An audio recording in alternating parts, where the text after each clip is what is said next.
Joining us via Skype is the CEO, Diaspora PR, Jermaine Sanwo-Olu. Good morning and thanks for joining us. Good morning. Thanks for having me. Yes, Ernest Bai Koroma, the president of Sierra Leone, has declared 7 days of mourning and, of course, is asked for urgent support. But were these deaths really avoidable in the first place? Well, these deaths were a bit avoidable. It was like a tragedy waiting to happen. Flooding in the West African region is quite common, but this is the worst one in over 2 decades. And why this could have been avoided is that the hilltop regions area is actually area that is actually close to the sea level, and people have lived there for a number of years, but illegally. They built up structures that are along the Channel Way and are not actually meant to be there.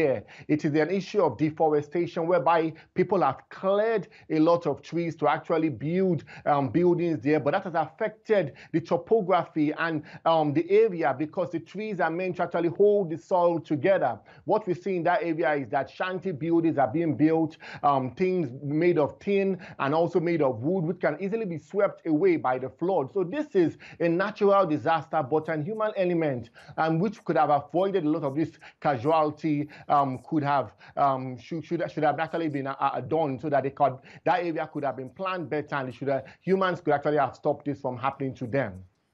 International agencies are really concerned about water level contaminations from this flooding generally. And is it likely seeing from the contamination, are we seeing the likelihood of an epidemic, maybe diarrhea or tuberculosis or even something more than that?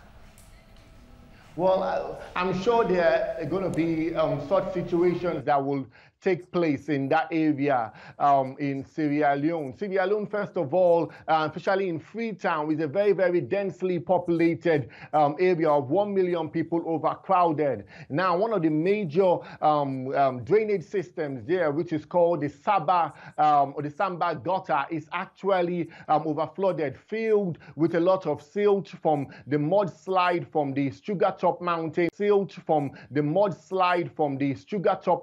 which actually fell during the torrential rains and flash flooding. So we see a lot of contamination of the water system in that area. You're right.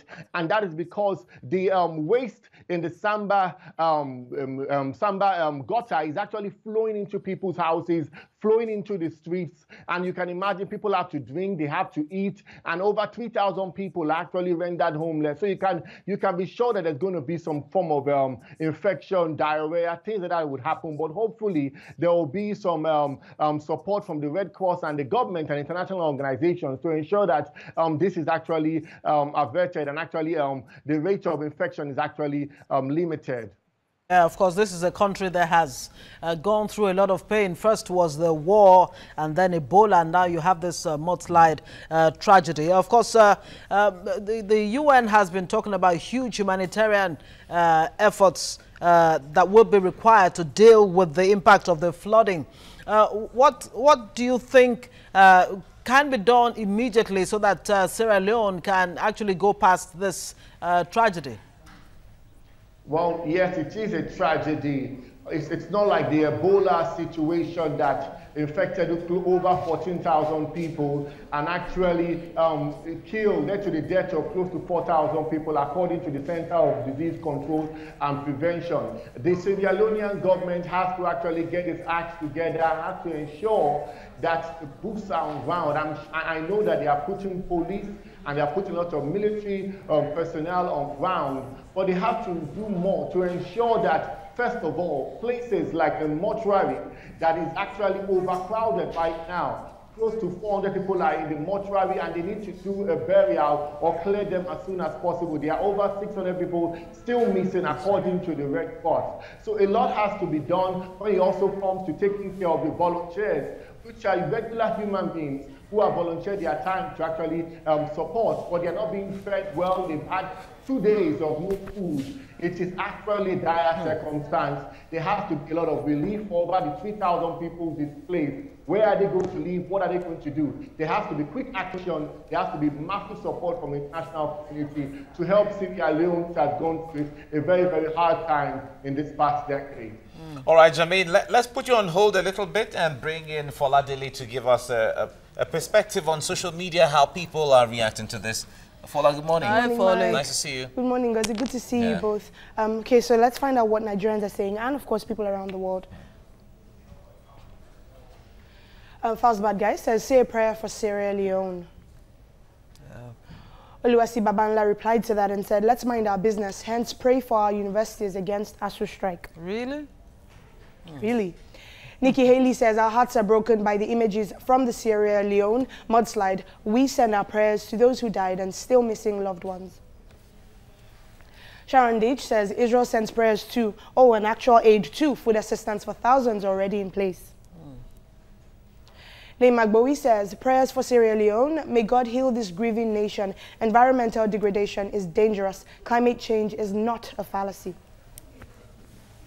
Zamor says, and someone said, let's pray for America. And Zamor said, we're praying for Sierra Leone. I think this is, before I leave, I think this is a question that the guests might want to take, that you might, okay, well, sure. So let me throw this to you. So people are here talking about who should be praying for who right now, whether you should be praying for Nigeria or America or Sierra Leone. And this is something that comes up when tragedy hits different countries in the world. Should it be about whether you're praying for your own nation or another nation? Is it hypocrisy if someone from Nigeria is saying pray for Sierra Leone because things are happening in Nigeria and maybe you didn't necessarily send out a tweet saying pray for Nigeria? Should it be that you're being called a hypocrite? Is that something that should be talked about? Well, it's quite interesting. We should know that Sierra Leone is our sister nation in West Africa here, and many of the problems that they face, we actually face too.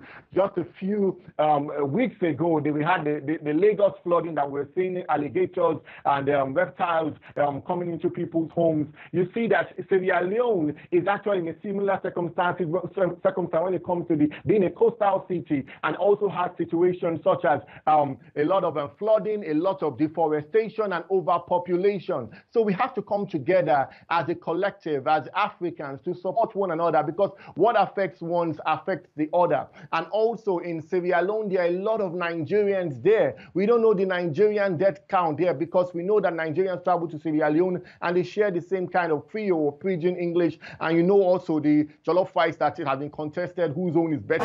So we share similar culture. But of course, jollof rice is better. No, there's no dispute about the jollof rice. Not today. We'll talk about it some other time. Thank you very much. We'll certainly talk about the jollof rice something much more sometime. Now, Jermaine, Israel is one of the first countries to respond, saying that they will support Sierra Leone with clean drinking water, medicine, and other humanitarian equipment and facility. Now, how much of response should even other African countries like Nigeria, that is the big sister or big brother, if I have to put it that way, especially in ECOWAS, how much of response should the immediate countries put in? Well, it's great that Israel has actually shown support. I think it's actually the first nation now. But you're very right.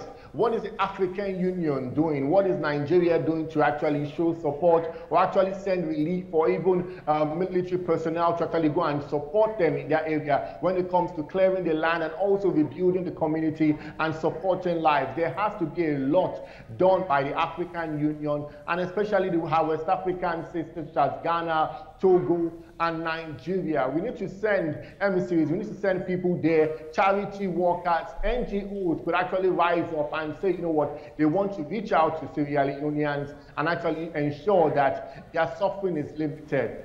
Yeah, and of course, the realities of climate change still seem to be a far, a distant thing for us in Africa. Is it time that we really started taking climate change really seriously?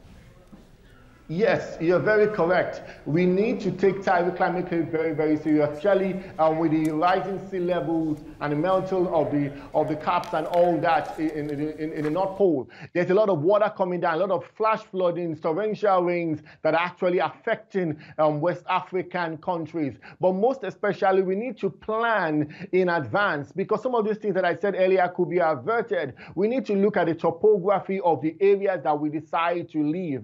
We know that the Lagos State government is doing a lot to try and clear some areas that are prone to flooding. This is a good step. We need to avoid deforestation so that the soil can be held together. These are things that we can take to ensure that this kind of suffering and this kind of effect of global warming is not really affecting human beings. And also, we need to ensure that there is proper urban and regional planning, whereby there is channeling, there is dredging, there is everything done to ensure that these cities are planned to avoid human beings living where they're not meant to live, and ensure that there is no flooding and there is no loss of life as a consequence of that. All right, Jermaine Sanwo-Olu, CEO at Diaspora PR. Thank you very much for talking to TVC Breakfast. Thanks for having me again. Yeah.